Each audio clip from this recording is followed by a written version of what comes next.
D Krishnappa ಅವರ ಸ್ಥಾಪಿಸಿದ ಕರ್ನಾಟಕ ದಲಿತ ಸಂಘರ್ಷ ಸಮಿತಿ ರಾಜ್ಯ ಸಮಿತಿ ವತಿಯಿಂದ ಈ ಒಂದು 2026-27ನೇ ಬಜೆಟಿಗೆ ಒತ್ತಾಯಿಸಿ ಬೆಂಗಳೂರು ಚಲೋ ಕಾರ್ಯಕ್ರಮ ಮಾರ್ಚ್ 11ರಂದು ಬೃಹತ್ ಪ್ರತಿಭಟನೆ ನಡೀತಾ ಇದೆ.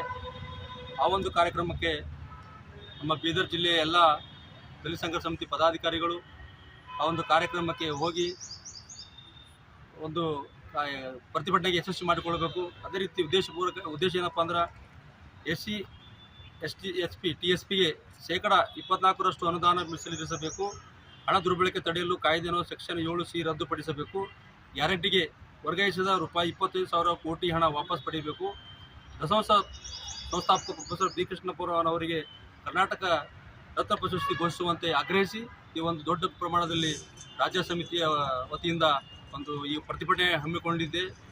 ಆದ ಕಾರಣ ನಾವೆಲ್ಲರೂ ಆ ಒಂದು ಕಾರ್ಯಕ್ರಮಕ್ಕೆ ಸೇರಿ ನಾವೆಲ್ಲರೂ ಕೈ ಜೋಡಿಸಬೇಕಂತೇಳಿ ನಮ್ಮ ಎಲ್ಲ ಪದಾಧಿಕಾರಿಗಳಲ್ಲಿ ಹಾಗೂ ನಮ್ಮ ಕಾರ್ಯಕರ್ತರಲ್ಲಿ ಮತ್ತೊಮ್ಮೆ ನಾನು ಅವರಲ್ಲಿ ವಿನಂತಿ ಮಾಡಿಕೊಳ್ಳುತ್ತೇನೆ. ಧನರಾಜ್ ಮುಸ್ತಾಪುರ್, DSS ಸಂಚಾಲಕ, ಬೀದರ್.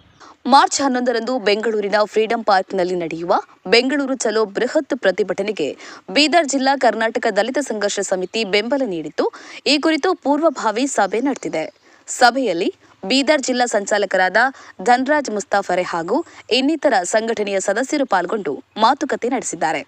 2026-27ನೇ ಸಾಲಿನ ಬಜೆಟ್ನಲ್ಲಿ SC SP TSPಗೆ 21% ಅನುದಾನ ಮೀಸಲಿರಿಸಬೇಕು. ಹಣ ದುರ್ಬಳಕೆ ತಡೆಯಲು ಕಾಯ್ದೆ ಸೆಕ್ಷನ್ C ಅನ್ನು ರದ್ದುಪಡಿಸಬೇಕು. ಗ್ಯಾರಂಟಿ ಯೋಜನೆಗೆ ವರ್ಗಾಯಿಸಿದ ₹25,000 ಕೋಟಿ ಹಣವನ್ನು ವಾಪಸ್ ಮಾಡಬೇಕು ಸೇರಿದಂತೆ ಹಲವು ಬೇಡಿಕೆಯ ಒತ್ತಾಯಕ್ಕೆ ನಡೆಯುವ ಬೃಹತ್ ಪ್ರತಿಭಟನೆಗೆ ಧ್ವನಿ ಕೂಡಿಸಲು ನಿರ್ಧಾರ ಕೈಗೊಂಡಿದ್ದಾರೆ.